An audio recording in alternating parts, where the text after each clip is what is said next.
Besar, menengah, dan kecil, terlihat bahwa Partai Gerindra merupakan partai pemilik saldo awal dana kampanye terbesar, yaitu 15 miliar rupiah lebih. Disusul kemudian dengan Partai Demokrat 7 miliar lebih, lalu Partai Hanura 5 miliar lebih, dan P3 sebesar 1,5 miliar lebih. Di kelas menengah ada Partai Damai Sejahtera sebesar 900 jutaan rupiah, Partai Amanat Nasional 700 juta rupiah, Partai Bintang Reformasi 300 juta rupiah, Partai Golkar 165 juta rupiah, dan Partai Keadilan Sejahtera 26 juta rupiah. Sementara saldo awal terkecil antara lain Partai Karya Perjuangan 1 juta rupiah, Partai Keadilan dan Persatuan Indonesia 1.038.000 rupiah, Partai Kedaulatan 2.575 juta rupiah, dan Partai Demokrasi Kebangsaan sebesar 4.130.000 rupiah.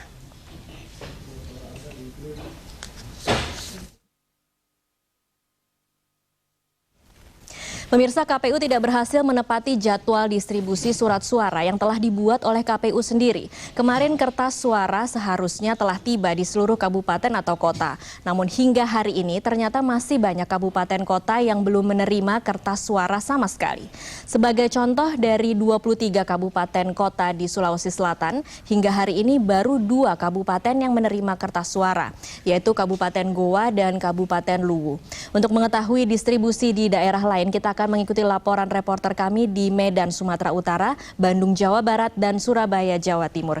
Kita akan ke Medan terlebih dahulu dengan reporter Gledi Simanjuntak.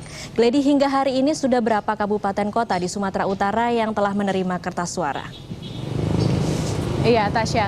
Komisi Pemilihan Umum Daerah Sumatera Utara memastikan bahwa logistik atau keperluan surat suara sudah diterima oleh seluruh kabupaten dan kota, tepatnya 28 kabupaten dan kota di Sumatera Utara. Memang hanya sebagian kecil saja daerah yang belum menerima karena terkendala masalah distribusi dan daerah yang terpencil.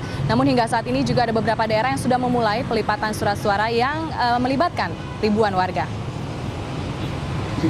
Menurut Ketua KPUD Sumut Irham Buana Nasution, surat suara umumnya sudah diterima 28 kabupaten dan kota di Sumatera Utara, meliputi keperluan logistik seperti surat suara DPR RI, DPRD Provinsi, dan DPD, dan hingga saat ini masih dalam proses pelipatan.